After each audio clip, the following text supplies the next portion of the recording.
50 చేస్తున్నారు సిపిఎం నేతలు. హన్మకొండ నగర శివారులో భీమారం కెనాల్ కాల్వకు ఆనుకొని ఉన్న ఎస్ఆర్ఎస్పీ భూముల్లో సిపిఎం, సిపిఐ నేతలు పలు వేల్పుల గ్రామంలో గుడిసెలు వేశారు. అందులో నిరుపేదలైన వాళ్ళ నుంచి అక్రమంగా వేలాది రూపాయలు దండుకుంటున్నారని బాధితులు ఆరోపించారు.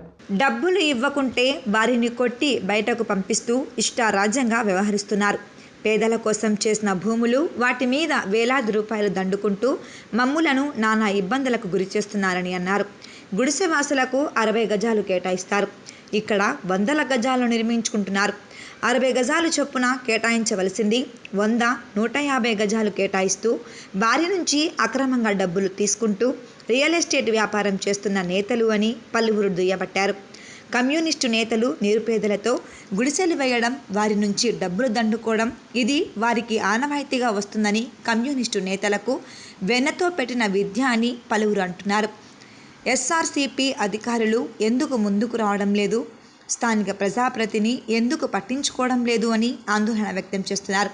ఇక్కడ నుంచి ఖాళీ చేయాలంటూ గుడిసెలు తీసివేసి నానా ఇబ్బందులకు గురి చేస్తున్నారు. ఇప్పటికైనా ఉన్నతాధికారులు స్పందించి మా సమస్యను పరిష్కరించాలని బాధితులు కోరుచున్నారు. కొడితే నేను షాక్ గుంజుకున్నా. వాళ్ళందరూ కలిసి మమ్మల్ని ఎట్లా పడితే అట్నే కొట్టి మా గుడిసె అంతా ఊలగొట్టిపోయింది. నేను లేని టైంలో మా భార్యను చంపడానికి 10 మందిని గుండాయిజం చేసిళ్ళు, చంపడానికి చూసిళ్ళు. మాకు ప్రాణహాని ఉన్నది. దయచేసి మీరు న్యాయం చేయాలి సార్. ఇక్కడ వీళ్ళందరూ 10 మంది వచ్చారు. నేను ఇక్కడ లీడర్ను, నాకు చెప్పకుండా మీరు ఎందుకు ఎత్తారు, మీకు ఎవరిచ్చిండి ఇది అని అంటాడు. ఈసారి ఇది గవర్నమెంట్ స్థలాలు, ఇది మా బతుకు తెరువు కోసం మేము వేసుకున్నాం సార్. మాకు 2 చిన్న పిల్లలు ఉన్నారు. నేను లేని టైంలో నా భార్యను చంపుదామని హత్యా ప్రయత్నం చేసిళ్ళు. ఫస్ట్ చిన్నగా వేసుకుంటే మా దగ్గర ఆర్థిక స్తోమత నాకు లేక 2 రేకులు నాటుకొని పైనుండి చిన్న కప్పేసుకున్నా. నేను లేని టైంలో చూసి 10 మందిని తీసుకొచ్చి నా భార్యను చంపుదామని మా అత్తమ్మ, నాకు 2 చిన్నపిల్లలు ఉన్నారు. ఇగో ఇదే చాక్ సార్. ఈ చాక్తోని మా భార్యను పొలిచిళ్ళు. హాస్పిటల్ తీసుకుపోయినా వాళ్ళు కూలగొడతా అంటే ఆపడానికి పోతే పోలీస్ స్టేషన్లో ఇప్పుడు పిటిషన్ ఇస్తాను సార్.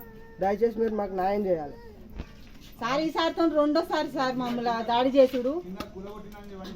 ఇగో కూలగొట్టి అవన్నీ తీసిన వీడియోలు అనేది ఇదంతా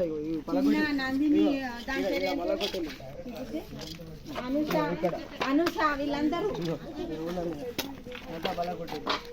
అవన్నీ కట్టుకునే అన్ని 10 మంది వచ్చిండ్రు, మగోళ్ళు ఆడోళ్ళు కలిసి. నందిని అయితే మరి 2వ సారి మమ్మల్ని మీదకి వచ్చి కొట్టుడు. అది దాన్ని చర్య తీసుకోవాలి సార్ మీరు.